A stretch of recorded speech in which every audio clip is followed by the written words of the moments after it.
So, October 10, 2024, which is a few days ago, is World Mental Health Day. And in lieu of that, I would like to create a content or a video explaining why there's haters out there and how to deal with them. So on that day, I received this comment here on my channel now, which is a perfect example of this topic when it comes to mental health. So why is mental health important? Dahil if we are not healthy mentally, maapektuhan ang, the way we decide, yung mga decision natin, our mood, at saka yung overall balance ng ating buhay. And back to that comment that I told you. Why I said it is a perfect example, because kahit gaano ko siya i-review or isipin kung saang banda ng video ko why she said that, hindi ko talaga siya ma-figure out. And then, I realized na either she didn't watch any of the video, like not even 1 minute of my video, the first 1 minute, or she watched but she just refused to receive the message. So I know curious kayo no kung ano yung comment. It was on that video na I said why I didn't become a nurse here in Canada, and I explained everything in that video why, and that is true. It's from the bottom of my heart. Like that's what I feel, and that's the truth. Now in the first few words sa video, I said I personally know someone. That means in my own personal life, someone said those things to me. But the comment said that's why I got that criticism. I don't know if that's what you call it. It's called criticism. But she said I got that dahil I put myself out there in the internet and I refuse to acknowledge that hindi ko kayang maging nurse dito sa Canada. And why I'm laughing at this, because here's the reasons why I won't acknowledge na hindi ko kaya. Dahil if you have watched, I have this video, I don't know, second or third video na in-upload ko, I said, ang motto ko sa buhay ever since, I don't know, I can remember is, if others can do it, why can't I? So that's my first reason.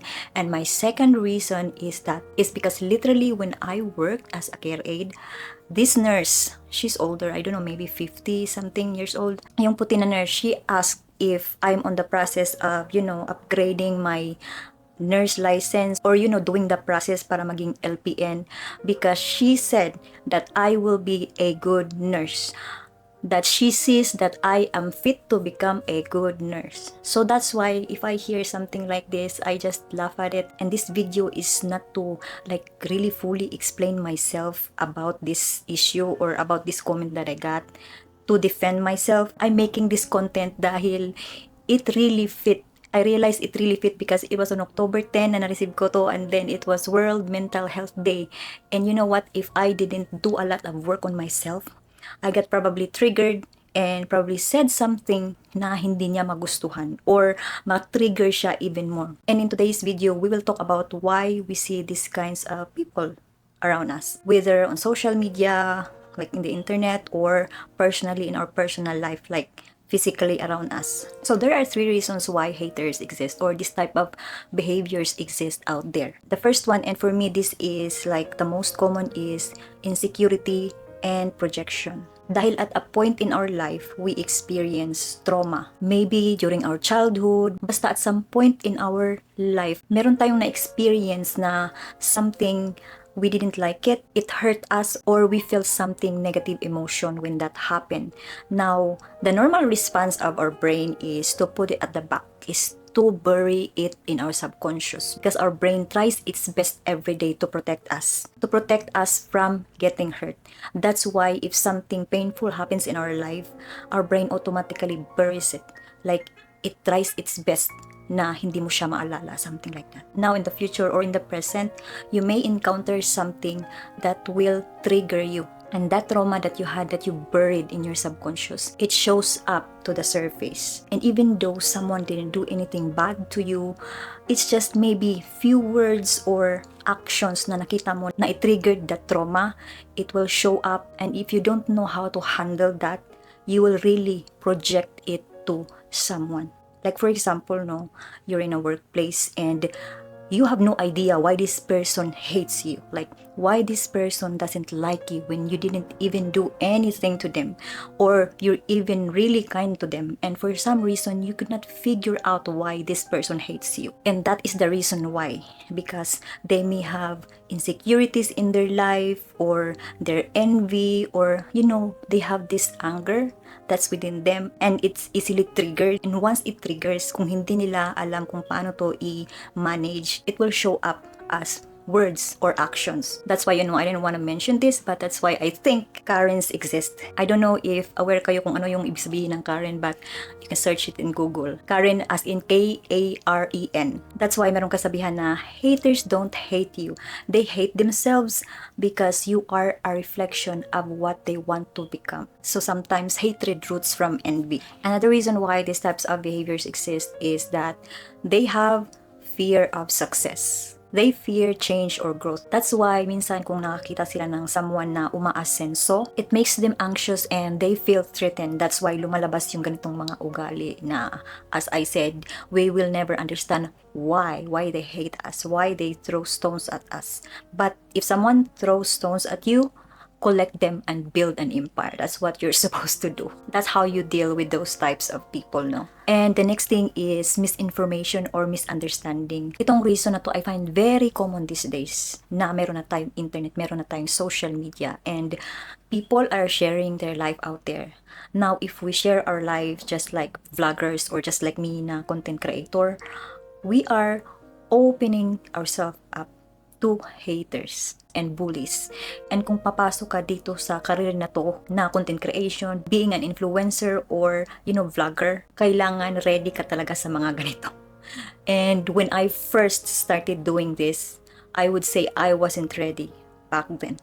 I don't know how to deal with this. So that's why every time I see a negative comment, it hurts me and it makes me anxious sometimes. It causes me insomnia, and if that happens, your mental health is whack. Like, can you imagine, hindi ka makatulog dahil hindi matanggal sa isip mo yung negative comment ng isang tao na hindi mo man lang kilala. You don't even know who is this person behind the keyboard, where they live, or, whatever. Hindi mo siya kilala. Now, when I started this channel, I'm ready. That's why I called this channel Reflections with Rowena, because in this channel, I talk about my mistakes, my shortcomings, my bad decisions, and I admit and acknowledge na kung ano yung mga shortcomings ko sa buhay. But one thing is for sure, I will not acknowledge something that's not there. That's why, kapag meron tayong inatinan na program or like event, and then someone will say, the speaker will say, let's acknowledge the arrival of the mayor. How would you acknowledge something that's not there? Dahil dun sa comment na na-mention ko, na she said, I should acknowledge na hindi ko kayang maging nurse. How would I acknowledge something that I don't even feel? It's not there. I don't feel that way, na hindi ko kaya. I literally said in that whole video why. And yung hindi ko kaya is not there. I didn't include it because it's not existing. It's not existent, and I don't want to fool myself, or I don't want to fool anybody in doing that. Now, back to the misunderstanding or misinformation. No? Every platform, YouTube versus, like, for example, social media, they work differently. Now, in YouTube, since we're here, we're gonna talk about YouTube. Dito sa YouTube, most usually is long content. And the only way, I would say, na you will get to know a person just like me na gumagawa ng content is to watch a couple of their videos in order to grasp who they are or see the bigger picture of what they're trying to do or what they're trying to portray in this channel or what they're trying to tell you. Kasi every content creator has their own style, has their own purpose and goal and why they're making a content or creating a channel. Now, in my channel, I've mentioned it a lot already na. It's all about reflections, like, ganito, mental health, self-development. So that's why sometimes when I see na someone comments on something and I know na that's why they said this, because they only watched one of my videos, like only one, and they probably watched a minute or two lang. So how can you get the entire message if you do that and then you jump on the conclusion, and then you could not help yourself or hold yourself back to comment? And it's okay if you don't know or understand, you can ask. But if you comment something negative out of just your frustration or just because you didn't understand something, it's not really good. Because you know what, if these types of emotion comes up or shows up because of our past trauma that happened before in our life, just let it flow through you. Feel it and let it flow through you. You don't have to act on it. If you feel anger because na-trigger ka, you have this anger na lumabas, feel the anger, it will subside, but you don't have to act on it. You don't have to hurt someone with your words or physically just because you have some anger na na-feel. You don't have to act on it. That's how you heal yourself. And you will be thankful that you didn't hurt someone with your words dahil you know how to deal with it and you manage it on your own, and you will be proud of yourself, right? Dahil hindi ka nakakasakit ng kapwa dahil lang sa meron kang na-feel inside of you. Now, let's talk about how to deal with them kung ito ay nangyayari sa buhay mo. The first thing, and for me, this is very important, is don't take it personally.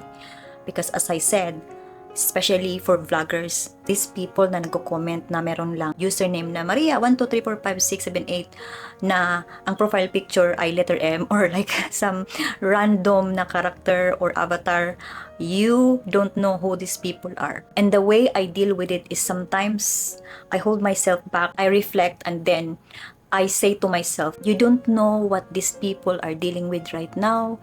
You don't know kung anong nangyayari sa buhay nila right now. Maybe they're really hurting inside. That's why they said this nasty comment. So if you do this, you feel empathy instead of, being triggered as well and acting on it and like, kasi bobo ka. Like, sorry for the words, but those usually happens. I would say na I have done this before. I guess not very verbally like that, but I may have responded to someone like before, not in this vlog or not in this channel na hindi rin maganda. But as I said, I learned my lesson and I worked on myself a lot the past year or two. That's why I would say na I healed so much and I just show empathy or throw empathy instead of throwing bad responses. Now, I'm not saying na I'm perfect, like I'm a saint or like Santa. No, ako ay natitrigger din because I'm also a person. I'm a human being. I have emotions. My body works the same way as yours. But as I said, I let it come up. I feel it, I let it flow through me, and I don't act on it. I feel anger too na kapag tinitrigger ako kasi tao lang tayo, diba? Tao lang din ako. And I am emotional, I'm sensitive, I feel easily hurt pag may mga ganun. And I have an example. I think few days ago, as I was reading comments, my son was beside me and he read this comment about who cares? Like, meron pang kasunod dun sa who cares. Pero yun lang yung nabasa niya. And you know what? He held my hand and he said, Mama, don't let these comments get to you. Oh my God. Na-touch talaga ako sa anak ko. And if a kid can do that, an 11-year-old kid can say that, how come someone that is older than me, older than you, older than us, hindi makapag-isip ng ganito? When my son said that, talagang na-confirm ko na age doesn't really define if you are mature enough or if you know how to deal with these emotions that you have. Fortunately, and I'm so happy and I'm so thankful na ganun yung perspective niya sa buhay. And na-touch talaga ako. That's one of the reasons too na these comments will not get to me. Another way to deal with this is use it as a fuel. Just like what I'm doing right now na I saw that comment and suddenly something clicked na, oh, I remember this happened before na I know this is not true, na ganito ganyan. And instead of, letting this negative emotion, get through me na talagang hindi ako mapakali dahil I'm feeling this negative emotion, I will just instead use it to shine light onto others. Maybe they're out there in the dark. And if you shine light into others, two things happens. First is they will be thankful for this awareness and then they will follow that light, or they will be angry or mad because they don't want any light shown on them and they want to stay in the dark. So how do you maintain your mental health in this current world that we have right now, or we are in right now? Now we are so exposed to this kind of people because we share our life to the world already.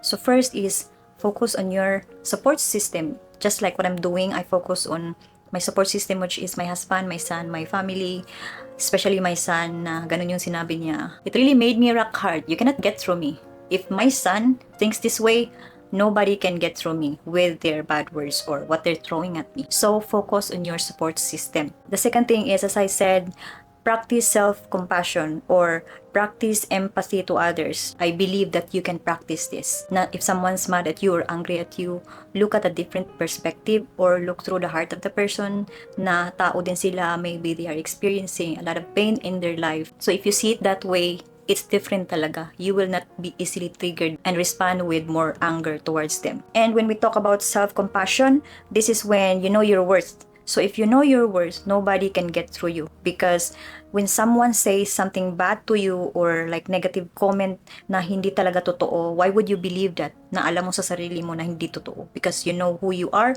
you know what you did, and you know what you didn't do. So if you have self-compassion, nobody can ever destroy you. Dahil alam mo sa sarili mo kung sino ka at kung ano ka. So talk to yourself like you're talking to someone you love. Now the third thing on how to maintain mental health is to limit exposure. Now this is different for us na content creators, vloggers, or we choose this kind of path na we will expose ourselves out there to the world by doing videos like this.